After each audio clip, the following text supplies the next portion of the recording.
فیصلہ کرنے کا اختیار پھر عوام کو ہے. تو اگر اسمبلی تحلیل ہو کے فیصلہ عوام کے پاس چلا جاتا ہے تو اس پہ کسی کو اعتراض نہیں ہونا چاہیے. یہ بھی ایک جمہوری مشق ہے. ساری دنیا کے اندر مڈ ٹرم الیکشنز ہوتے رہتے ہیں, کوئی نہیں اعتراض کرتا جی یہ کیوں ہو رہا ہے. ہمارے ہاں جو سینسٹیوٹیز ہیں وہ صرف یہ ہیں کہ الیکشن غیر جانبدارانہ ہونے چاہیے, ان میں دخل اندازی نہیں ہونی چاہیے, عوام کی حقیقی رائے کو سامنے آنے دینا چاہیے, بس یہ کنسرن ہے.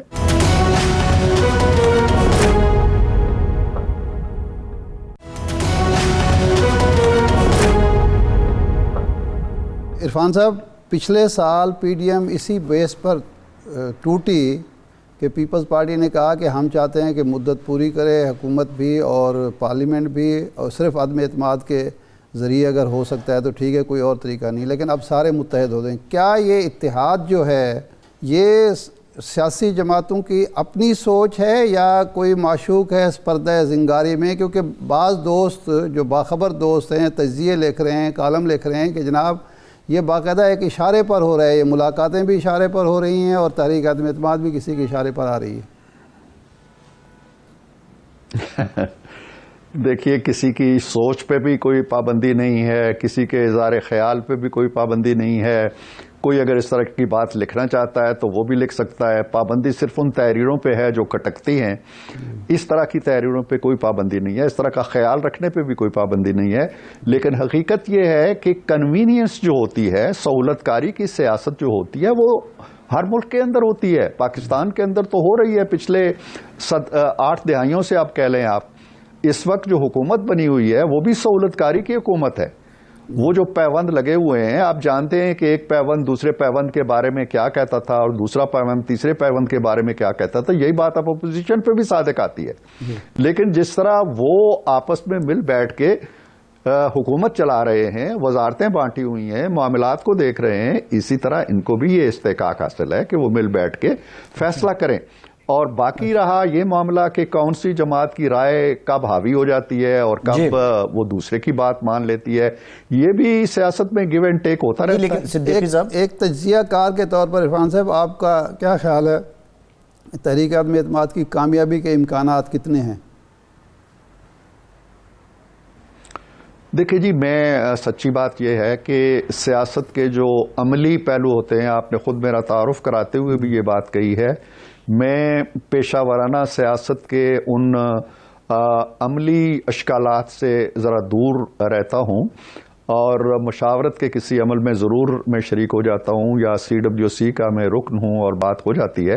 لیکن معاملات کے پس پردہ کیا ہے, محرکات کیا ہیں, نو کانفیڈنس موشن کے پیچھے کون سا یقین ہے, کون سا اعتماد ہے, میں ذاتی طور پہ اس پہ کوئی رائے زنی نہیں کرنا چاہتا. لیکن میں یہ ضرور جانتا ہوں, میں عوام میں رہتا ہوں, ایک 10 مرلے کے گھر میں اس وقت بھی بیٹھا ہوا آپ کو ریکارڈنگ کروا رہا ہوں. میرے گلی کی ایک کونے پہ ایک مارکیٹ ہے جس سے میں خود سودا لاتا ہوں, میرا عوام سے رابطہ رہتا ہے. میں عوام الناس کو دیکھ رہا ہوں کہ وہ بہت تنگ ہیں, بہت پریشان ہیں. دوائی لینے والا بھی جب آتا ہے تو کہتا ہے جی مجھے ڈبی نہیں چاہیے, مجھے ایک پتا نکال کے دیں, اور کوئی کہتا ہے جی مجھے پتا آدھا کاٹ کے دیں. لوگ روٹی آدھی کر کے کھا رہے ہیں. عوام عدم اعتماد کر چکے ہیں پریکٹیکلی. اب جتنے سروے آ رہے ہیں, جس بھی پیمانے سے آ رہے ہیں, جس بھی چیز کو آپ ماپ رہے ہیں, وہاں عوام کی رائے آپ کے سامنے آ رہی ہے. تو جب عوام عدم اعتماد کر دیتے ہیں تو میرا خیال ہے کہ اپوزیشن پہ لازم آتا ہے کہ وہ بھی عوامی عدم اعتماد کو کوئی شکل دیں اور کوئی عملی اقدام کریں. صدیقی صاحب, آپ نے سہولت کاری کی تاریخ سے متعلق بتایا. ابھی جو اپوزیشن یہ تحریک عدم اعتماد کو لا رہی ہے, سارا یہ شور ہے, اس میں آپ کو کیا لگتا ہے سہولت کاری ہے کہیں نہ کہیں سے تبھی یہ شور بپا ہے؟ دیکھیں نا, جو ہمارے ملک کی سیاست ہے, جہاں انہونیاں معمول بن جاتی ہیں, جہاں ایک خواب اگلے دن تعبیر کی شکل اختیار کر لیتا ہے, جہاں جو چیز وہم و گمان میں بھی نہیں ہوتی وہ بھی اگلے دن ہو جاتی ہے, تو وہاں ہر طرح کی قیاس آرائی ہو سکتی ہے, ہر طرح کی کج فہمی اور کج خیالی بھی ہو سکتی ہے. جن ملکوں میں جمہوریت چلتی رہتی ہے وہاں اس طرح کی باتیں نہیں ہوتی ہیں جس طرح ہمارے ہاں ہوتی ہیں. اس لیے کہ ہمارے ہاں انقلاب ایسے ہی آتے ہیں, شب خون ایسے ہی پڑتے ہیں. میرے علم میں ایسی کوئی بات نہیں ہے کہ کوئی سہولت کاری ہو رہی ہے. میں یہ سمجھتا ہوں میری رائے ہے اور سوچی سمجھی رائے ہے. میری اس رائے پہ سیاست کا غلبہ نہیں ہے. میری عمران خان سے ملاقات بھی رہی ہے, میرے اس گھر میں اسی کمرے میں بھی تشریف لائے تھے وہ. میری ان کے بارے میں ایک رائے اور ایک سوچ رہی ہے جو بہت اچھی نہیں ہے. اور اب ان کی حکومت نے, میں نے بھی کم و بیش پچھلے 6 دہائیوں کے اندر کی جو حکومتیں ہیں وہ کبھی ہوش مندی کے ساتھ اور کبھی بہت گہرے غور و فکر کے ساتھ, کبھی ان کا حصہ رہتے ہوئے, میں بڑے وثوق سے کہہ سکتا ہوں کہ اتنی پراگندہ کہہ لیں اور اتنی پریشان اور نائل اور اتنی ناکارہ اور عوام کے لحاظ سے, ملک کے لحاظ سے, قوم کے لحاظ سے, خارجہ پالیسی کے لحاظ سے اتنی نائل حکومت میں نے نہیں دیکھی. تو اس حکومت کے ہوتے ہوئے عدم اعتماد کا ہونا. عرفان صاحب, عدم اعتماد کی تحریک تو آ رہی ہے, لیکن ماضی میں بھی ہم نے دیکھا اور آج بھی سینٹ میں اپوزیشن کو شکست ہوئی, وہ جو نیب اوگرا ترمیمی بل تھا. تو ان حالات میں جب اپوزیشن خود تقسیم ہے اور بسا اوقات ہم لوگ سمجھتے ہیں کہ باقاعدہ سہولت فراہم کی جاتی ہے حکومت کو کہ آپ قانون سازی کر لیں, ہم باہر چلے جائیں گے, تو اس میں کوئی تحریک عدم اعتماد کامیاب ہو سکتی ہے؟ دیکھیں, میں نہیں کہہ سکتا کہ ہو سکتی ہے یا نہیں ہو سکتی. جیسا آپ نے کہا, میں آپ کی رائے کی تصدیق کر رہا ہوں کہ یہ ایک آئینی آپشن ہے. اپوزیشن اسے استعمال کرنے جا رہی ہے. اس کے 2 نتائج ہو سکتے ہیں کہ یہ کامیاب ہو جاتی ہے اور دوسرا یہ ہے کہ ناکام ہو جاتی ہے. اگر یہ کامیاب ہو جاتی ہے تو سیاست کا ایک نئے چیپٹر کھلے گا. اگر یہ ناکام ہو جاتی ہے تو خان صاحب کو کچھ عرصہ مزید حکمرانی کا موقع ملے گا, اور دیکھتے ہیں کہ جو اب نہیں کر سکے وہ پھر کر دکھائیں گے. تو اس آئینی جمہوری مشق کے اندر بہت گہرائی میں جا کے شکوک و شبہات میں پڑھنے کی اور اشارے تلاش کرنے کی ہمیں ضرورت نہیں ہے. یہ ایک مشق ہے, اسے ہونے دیں. جی ٹھیک, بہت شکریہ سینیٹر عرفان صدیقی صاحب, آپ ہمارے ساتھ موجود تھے. اپوزیشن جو واک آؤٹ کر جاتی ہے, یہ تاثر بہت زیادہ گہرا ہوتا جا رہا ہے کہ یہ حکومت کو سہولت کاری کرتے. ایک اور واک آؤٹ ہوا, ایک قائمہ کمیٹی میں اہم بل پیش ہوا قانون و انصاف کی. یہ واک آؤٹ کیا ہوا, وہاں ایکچوئل ہوا کیا, کس نے کیا کہا, بریک کے بعد آپ کو بتائیں گے. ہمارے ساتھ رہیے.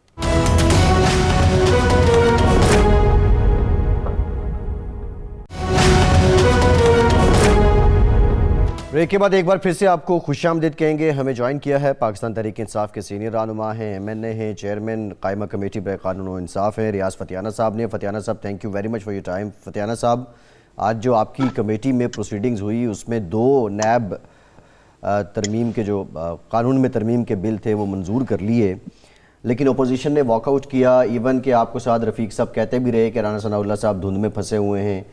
تو انتظار کیوں نہیں کیا گیا, ووٹنگ پہلے کیوں کروا لی گئی؟ دیکھیں 11 بجے میٹنگ کا ٹائم تھا. اس کا نوٹس آج سے کئی روز پہلے ایشو ہو گیا تھا. سب کو معلوم ہے کہ آج میٹنگ ہے 11 بجے, اور یہ تو کوئی جواز نہیں ہے نا کہ دھند صبح ہو گئی ہے تو آپ کو ایک دن پہلے آنا چاہیے تھا. میں خود ایک دن پہلے آیا ہوں, سارے ممبر تقریباً جو موجود تھے سبھی ایک دن پہلے آئے ہیں. اس میں 10 ممبر گورنمنٹ کے تھے, ان میں سے 9 موقع پہ حاضر تھے. ایک آن لائن ملک اسلم, عمر اسلم جو ہیں وہ آن لائن شامل ہو گئے تھے. تو 10 کے 10 ممبر تھے. اپوزیشن کے صرف 7 ممبر وہاں ریٹرن ہوئے, ان کے 9 ممبر ہیں. اگر وہ ان میں سے خواجہ صاحب اس وقت تشریف لائے جب وہ پروسیڈنگ مکمل ہو کر اگلے ایجنڈا آئٹم پہ جا چکے تھے. اگر وہ وقت سے بھی سپوز مان لیا کہ خواجہ صاحب لیٹ ہو گئے, اگر وقت سے آتے تو پھر جب ووٹنگ ہوئی ہے تو 9-7 کی پوزیشن تھی. اس وقت تک ملک عمر اسلم جو ہیں وہ آن لائن نہیں آئے تھے, اور اگر خواجہ صاحب کا ووٹ کاسٹ ہو بھی جاتا تو 8-9 کی پوزیشن ہو جاتی. اور اگر رانا صاحب لاہور سے تشریف لے بھی آتے ثناء اللہ صاحب, تو مین وائل ملک عمر اسلم بھی جوائن کر چکے تھے آن لائن, تو پھر اگین 10-9 کی پوزیشن ہوتی. تو ووٹنگ کا تناسب تو وہی رہنا تھا جو دونوں جماعتوں کی اسٹرینتھ ہے. اور اس میں آپ یہ جواز دیں کہ جی ہم دھند میں پھنس گئے تھے, دھند تو آج تھی کل تو نہیں تھی نا.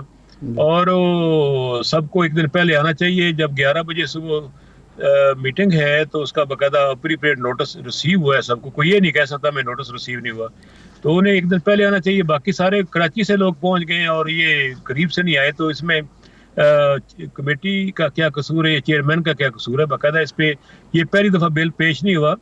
یہ دونوں بل جو ہیں اس میں 2nd امینڈمنٹ اور 3rd امینڈمنٹ نیب آرڈیننس میں, یہ پچھلے کئی ماہ سے ہمارے ایجنڈا پہ ہے. اس پہ کئی دفعہ ڈسکشن ہو چکی ہے, کئی دفعہ گفتگو ہو چکی ہے. میں نے ذاتی طور پر کوشش کی کہ حکومت اپوزیشن کے درمیان کوئی مفاہمت، کوئی آپس میں بات چیت کروا سکوں، لیکن میں نہیں کروا سکا کوشش کے باوجود. دونوں طرف اپنی اپنی انتہا پہ تھے لوگ. تو اب جب دونوں طرف سے نہیں ہوا تو ڈیموکریسی کا مطلب کیا ہے کہ اکثریت کی رائے. اب جب ووٹنگ ہوئی ہے اور اکثریت کی رائے نے 7-9 کی پوزیشن سے 9 ووٹ بل کے حق میں، دونوں بلز کے حق میں الگ الگ ووٹنگ ہوئی ہے، اور 7 اس کے مخالفت میں آئے ہیں. اور ان کا اختلافی نوٹ جو انہوں نے دیا وہ بھی ہم نے پارٹ آف پروسیڈنگ کر دی ہے. تب اس کے بعد rules of procedure and conduct of business national assembly of Pakistan 2007 کے مطابق کوئی کسر ہم نے چھوڑی نہیں جس پہ کوئی آؤٹ آف وے ہم گئے ہوں یا کوئی رولز کی وائلیشن ہوئی ہو. فتح صاحب، ان دنوں عدم اعتماد کا چرچا ہے کہ آپ کی حکومت کے خلاف تحریک عدم اعتماد آ رہی ہے، تو آپ کی اپنی رائے کیا ہے کہ یہ تحریک عدم اعتماد اپوزیشن خود پیش کرنا چاہ رہی ہے یا کسی کے اشارے پر ہو رہا ہے، اور کامیابی کے کتنے امکانات ہیں؟ کیونکہ اپوزیشن کہتی ہے کہ مہنگائی کی وجہ سے تحریک انصاف کے اپنے ممبران بغاوت پر آمادہ ہیں.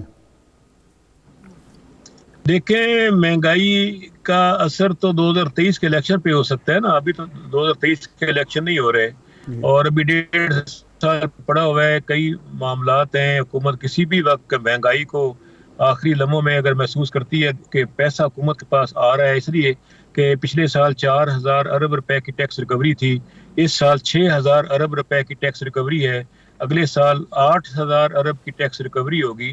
اور جب حکومت کے پاس پیسہ ہوگا تو اس کی ڈیپینڈنس کم ہوگی IMF پہ، تو اس کی وہ شرائط بھی پھر سخت کڑی شرائط جو ہیں. اور 29 بار ہم گئے ہیں، اس سے پہلے 28 مرتبہ پچھلی حکومتیں جا چکی، IMF ان کی شرائط مان چکی ہیں، تو پھر ہم اپنی مرضی بھی کر سکتے ہیں. اور حکومت سپوز جو 4 سے بڑھا کے ڈبل ٹیکسیشن کر رہی ہے، 22 کروڑ میں سے تقریباً 20 لاکھ لوگ یا 22 لاکھ لوگ ٹیکس پے کرتے ہیں، 1% حکومت کے کریڈٹ میں جاتی ہے. اگر 2,000 ارب روپیہ ایکسٹرا حکومت کما کے عوام کو سبسڈی دے دیتی ہے تو یہی قیمتیں نیچے آ جائیں گی. اور وہی عوام، آپ نے دیکھا ہوگا ٹی وی پہ بھی، جیسے 15% مہنگائی الاؤنس دیا ہے سرکاری ملازمین کو، وہ ڈھول کی تھاپ پہ ڈانس کر رہے تھے، بھنگڑے ڈال رہے تھے. یہی عوام سڑکوں کے چوکوں میں کھڑی ہو کر بھنگڑا ڈال رہی ہوگی اور حکومت کے حق میں نعرے لگا رہی ہوگی. نہیں، یہ تو فتح صاحب ایک مستقبل کی تصویر کشی ہے نا. اس وقت اگر تحریک عدم اعتماد اگلے ہفتے آ جاتی ہے، اس سے اگلے ہفتے آ جاتی ہے، اس وقت جو پوزیشن ہے، کیونکہ آپ کے MNAs خود کہتے ہیں، یہ جو جہانگیر ترین صاحب کے ساتھ لوگ کھڑے ہیں وہ کہتے ہیں جی مہنگائی کی وجہ سے ہم اپنے حلقوں میں نہیں جا سکتے. آپ کے اتحادی بھی یہی کہہ رہے ہیں. تو اس وقت کیا پوزیشن ہے؟ تحریک عدم اعتماد کامیاب ہو سکتی ہے؟ میں خود ہر ہفتے 3 دن حلقہ انتخاب میں ہوتا ہوں. پچھلے ہفتے میں 4 دن تھا. تو مجھے تو کہیں بھی لوگوں نے آنے سے روکا نہیں ہے، بلکہ ابھی میں 2 دن لگاتار 6 گروپ شامل کر کے آیا ہوں اپوزیشن کے اپنے ساتھ. وہ تو انہوں نے مہنگائی نے پریشان نہیں کیا. ابھی اس دور میں بھی لوگ میرے مخالفوں کو چھوڑ کر میرے ساتھ باقاعدہ اناؤنس کر کے وہ سوشل میڈیا پہ. لیکن فتیانہ صاحب، یہ نور عالم خان صاحب، میجر طاہر صادق صاحب، یہ آپ کے کولیگ ہیں، آپ کی جماعت کے ہیں، جو ریزرویشنز یہ اٹھاتے ہیں، تو پھر کیا وہ بے بنیاد ہیں؟ نہیں، میرا خیال ان کی تحفظات کی بھی کچھ وجوہات ہیں. مثلا میجر طاہر صادق صاحب کو تحفظات ہیں کہ ان کے حلقے میں ایک غیر منتخب شخص وزیر اعظم کا معاون خصوصی ہے اور ہر معاملے میں وہ مداخلت کرتا ہے، اور اس وجہ سے میجر طاہر صادق صاحب جو 2 قومی اسمبلی کی نشستوں سے کامیاب ہوئے تھے، انہیں اس کی دشواری اور پریشانی ہوتی ہے. میرا خیال کوئی بھی منتخب رکن اسمبلی ہو، اس کے حلقہ انتخاب میں اگر کسی غیر منتخب شخص پہ ہاتھ رکھا جائے گا، اس میں بھی بے چینی اور مایوسی اور اس میں تذبذب پیدا ہوگا. یہ کوئی نئی بات نہیں ہے. آپ یہی دیکھ لیں کہ کسی اخبار کے دفتر میں ایک چیف ایڈیٹر ہو، اس کے اوپر ایک لا کے ایسا شخص جو نان پروفیشنل ہو، اس کے اختیارات سارے دے دی جائیں تو جو پروفیشنل نور عالم خان صاحب کو کیا مسئلہ ہے؟ پریشان ہو جاتے ہیں. نہیں، لیکن اس کی فتح صاحب، وہ طاہر صادق کا موقف درست ہے اور وہ لیکن پارٹی میں بیٹھے ہوئے ہیں. اسی طرح جہاں تک تعلق ہے اس کا نور عالم صاحب کا، تو ان کی کچھ اور وجوہات ہیں. اس پہ بھی میرا خیال ہے کہ وہ ہمارے دوست ہیں، ساتھی ہیں. ہم کوشش کریں گے کہ سارے لوگ اپنی پارٹی میں رہیں، اپنی جگہ پہ رہیں. فتیانہ صاحب یہ پالیسی ویسے درست ہے خان صاحب کی کہ جی ایک منتخب نمائندہ جس نے آپ کا ساتھ دیا اس پر ایک غیر منتخب شخص مسلط کر دیا جائے اور اس کو فنڈز بھی زیادہ دے دیے جائیں، اختیارات بھی زیادہ دے دیے، یہ کئی اور جگہ پہ بھی ایسا ہو رہا ہے، تو یہ پالیسی درست ہے آپ سمجھتے ہیں؟ نہیں، میں اس پالیسی کو درست نہیں سمجھتا. میرا خیال ہے کہ اس کو ری وزٹ کرنے کی ضرورت ہے، اور پرائم منسٹر نے کوشش کی ہے ہمیشہ اچھا کام کرنے کی اور اپنی پرفارمنس کو بہتر کرنے کے لیے ٹیکنوکریٹس کی، لیکن آبویسلی ضروری نہیں ہوتا کہ آپ ان کو معاون خصوصی بنائیں یا ان کو کابینہ میں لا کے بٹھا دیں. ان کو آپ کانٹریکٹ پہ جاب دے کر ان کی صلاحیتوں سے فائدہ اٹھا سکتے ہیں. میرا خیال طریقہ کار جو ہے شاید اتنا اچھا نہیں ہے جو ہونا چاہیے. جی، یہ جو اس وقت پارٹی کے اندر ایک بے چینی بے اطمینانی نظر آتی ہے، اس کی وجہ یہ بھی ہے کہ غیر منتخب لوگوں کو آگے بڑھایا گیا. آپ ایک تجربہ کار شخص ہیں، ماضی میں وزیر بھی رہے، اسٹوڈنٹ لیڈر بھی رہے، آپ وزیر نہیں ہیں اور کئی لوگ جو ہیں وزارتوں سے بھی زیادہ کے مزے لے رہے ہیں. جی، اس میں ہر بھائی آپ کی بات اس حد تک درست ہے کہ منتخب ارکان اسمبلی بڑی مشکل سے جیتتے ہیں. آپ کو پتہ ہی ہے 10 لاکھ عوام کی نمائندگی کر رہے ہوتے ہیں. یقین جانیں اتنی مشکل ہوتی ہے، فاتح خانیاں، شادیاں، پبلک ڈیلنگ، لوگوں کی سخت باتیں بھی سنتے ہیں پھر بھی مسکراتے رہتے ہیں. اور 10 لاکھ لوگوں کو مطمئن کرنا کون سا آسان ہوتا ہے جن کے ساتھ ڈائریکٹ انٹریکشن ہوتا ہے. ان سے پتہ ہوتا ہے ان کے پاس ہم نے دوبارہ ووٹ لینے جانا ہے. اور پھر نظامی معاملات، ڈیولپمنٹ کے معاملات، لا اینڈ آرڈر اور وہ سرکاری بیوروکریسی کا رویہ باز کا کوآپریٹو نہیں ہوتا، وہ ان کو بھی فیس کرنا پڑتا ہے. لڑائی کرنے کا بھی فائدہ نہیں ہوتا اور کام جب نہیں ہوتے تو بے چینی تو ہوتی ہے. لیکن اس کے لیے میرا خیال ہے کہ حکومت کو بھی چاہیے ہوگا کہ وہ سابقہ تجربات کی روشنی میں مثبت فیصلے کرنے کی گنجائش موجود ہوتی ہے. ہمیشہ اصلاح کی گنجائش ہر سطح پہ ہوتی ہے، تو میرا خیال موجودہ حکومت میں بھی اصلاح کی گنجائش موجود ہے.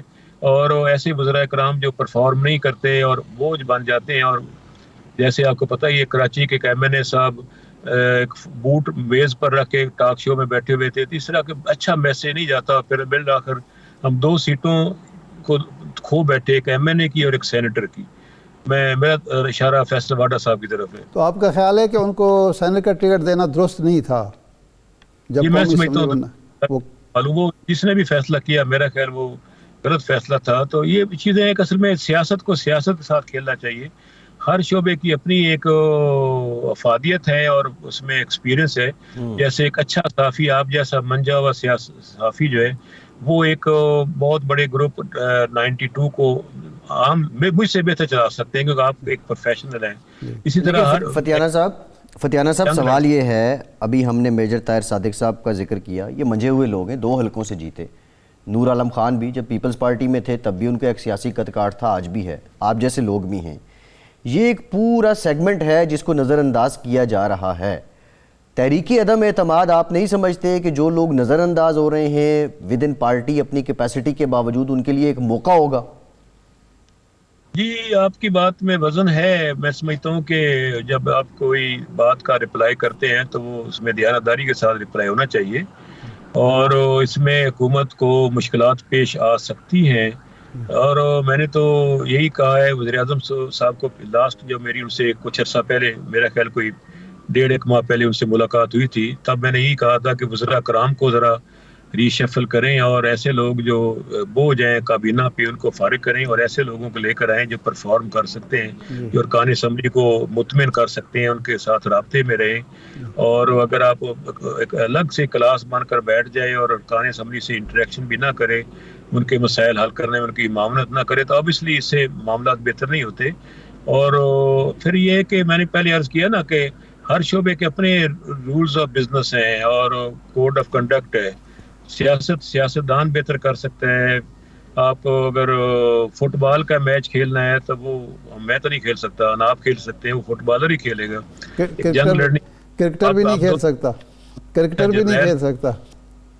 تو یہ ساری باتیں ہیں کہ میرا خیال ہے کہ چاہیے یہ کہ جس شعبے کا ایکسپرٹ اور پروفیشنل ہے اس کو اسی شعبے میں اگر فتیانہ صاحب، وزیر اعظم صاحب نے برتاؤ بدلا پھر اپنا؟